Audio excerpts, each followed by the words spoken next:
ពី76គីឡូមកត្រឹម64គីឡូតែខ្ញុំបានធ្វើឲ្យគេខ្លះដើម្បីស្រកគីឡូបានប៉ុណ្ណេះចង់ដឹងមកមើលវីដេអូនេះទាំងអស់គ្នាខ្ញុំធ្លាប់មើលអស់ហើយវីដេអូបែបនេះដើម្បីស្រកគីឡូធ្លាប់ទាំងតមហាគ្រប់បែបតែនៅតែមិនស្រករហូតដល់ថ្ងៃមួយអ្វីបានផ្លាស់ប្ដូរនៅពេលគ្រូពេទ្យខ្ញុំបានប្រាប់ថានីណាអ្នកឯងត្រូវហាត់ប្រាណជាប្រចាំព្រោះកំហាប់ខ្លាញ់អាក្រក់នៅក្នុងខ្លួនរបស់អ្នកឯងចាប់ផ្ដើមកើនឡើងហើយសារតាមទូរស័ព្ទនេះហើយដែលធ្វើឲ្យខ្ញុំផ្លាស់ប្ដូរផ្នត់គំនិតផងខ្ញុំហើយផ្ដល់អត្ថប្រយោជន៍ចម្បងទៅលើសុខភាពដោយខ្ញុំបានចាប់ផ្ដើមហាត់ប្រាណជាប្រចាំដើម្បីកម្ចាត់ជាតិខ្លាញ់អាក្រក់នៅក្នុងខ្លួនហើយការចាប់ផ្ដើមផងខ្ញុំគឺបន្តិចម្ដងខ្ញុំបានកំណត់ថាខ្ញុំត្រូវចាប់ផ្ដើមហាត់ប្រាណ5ដងក្នុងមួយសប្ដាហ៍ហើយមួយដងធ្វើយ៉ាងម៉េចឲ្យបាន30នាទីឡើងទៅហើយខ្ញុំចាប់ផ្ដើមដំបូងគឺរត់ត្រក់ព្រោះអត់ហ៊ានរត់យកតែម្ដងទេព្រោះយើងអាចដែរធ្លាប់រត់ហាត់ប្រាណពីមុនហើយអត់ចេះវិធីរត់ទៀតលោកអើយគ្រាន់តែរត់ត្រក់5នាទីសឹងដាច់ខ្យល់ហើយនឹងបងប្អូនអើយតែការផ្លាស់ប្ដូរផ្នត់គំនិតបានជួយជំរុញឲ្យខ្ញុំអត់ធ្មត់ហើយបន្តរត់ម្ដងបន្តិចរត់ត្រក់5នាទីចូល10នាទីពី10នាទីចូល15នាទីរហូតរត់បានមែនទែន30នាទីអត់ឈប់ទេហើយពេលហ្នឹងឯងដែលខ្ញុំមានមោទនភាពលើខ្លួនឯងមែនទែនព្រោះខ្ញុំមិននឹកស្មានថាខ្ញុំអាចរត់បាន30នាទីជាងដោយអត់ឈប់ទេហើយឥឡូវនេះខ្ញុំមករត់មួយអាទិត្យពី3ទៅ5ដងដូច្នេះវាសំខាន់ណាស់ដែលអ្នកទាំងអស់គ្នាផ្ដល់ពេលវេលាគ្រប់គ្រាន់ណាដើម្បីឲ្យរាងកាយយើងនឹងអាចបត់បែនទៅតាមទម្លាប់ថ្មីយ៉ាងហោចណាស់ពី2អាទិត្យទៅ4អាទិត្យឡើងទៅហើយកុំចោលទម្លាប់ថ្មីលឿនពេកព្រោះកាលណារាងកាយយើងស៊ាំនឹងទម្លាប់ថ្មីមិនថាការរត់ការដើរហែលទឹកឬការហាត់ប្រាណអីទេវានឹងចាប់ផ្ដើមងាយស្រួលជាងមុន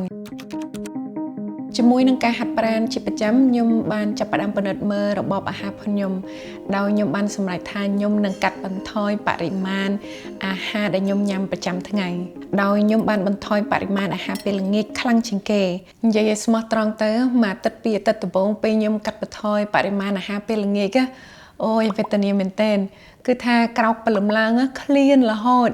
តែពីអាទិត្យក្រោយមកខ្ញុំក៏សម្គាល់ឃើញថាប្រព័ន្ធរំលាយអាហារហើយនឹងរាងកាយផងខ្ញុំនឹងចាប់ផ្ដើមស៊ាំនឹងបរិមាណអាហារតិចពេលល្ងាចអញ្ចឹងខ្ញុំលើកទឹកចិត្តឲ្យអ្នកទាំងអស់គ្នាទ្រាំវាលំបាកពេលដំបូងប៉ុន្តែយូរទៅរាងកាយយើងឆ្លាតណាស់អាចបត់បែនបានល្អបើសិនជាយើងផ្ដល់ពេលវេលាគ្រប់គ្រាន់ដល់រាងកាយយើង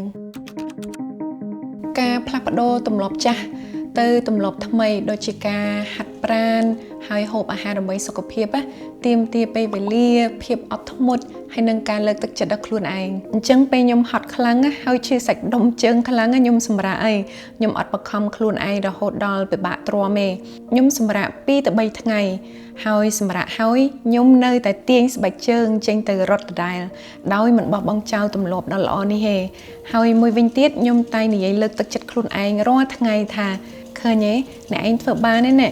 អត់ចេះរត់រហូតដល់ចេះរត់បាន30នាទីអញ្ចឹងបើត្រូវសម្រាកអ្នកទាំងអស់គ្នាគួរសម្រាកហើយនិយាយលើកទឹកចិត្តខ្លួនឯងឲ្យបានច្រើនពេលណាយើងលំបាកហើយចង់បោះបង់ចោល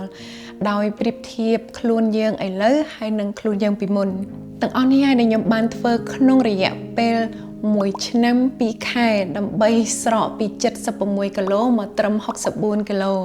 ប៉ុន្តែសំខាន់ជាងគេគឺកំហាប់ជាតិខ្លាញ់អាក្រក់នៅក្នុងខ្លួនខ្ញុំបានស្រកពី119មកត្រឹម111អញ្ចឹងសម្រាប់ខ្ញុំវាជាជោគជ័យមួយហើយខ្ញុំសង្ឃឹមថារឿងរ៉ាវរបស់ខ្ញុំនឹងជំរុញលើកទឹកចិត្តឲ្យអ្នកទាំងអស់គ្នានឹងផ្ដល់អត្ថប្រយោជន៍ចម្បងដល់សុខភាពហើយបន្តិចម្ដងនឹងចាប់ផ្ដើមបង្កើតទម្លាប់ល្អដើម្បីខ្លួនយើងចាអរគុណច្រើនដែលបានមើលវីដេអូនេះហើយជួបគ្នានៅវីដេអូក្រោយទៀតបាយបាយ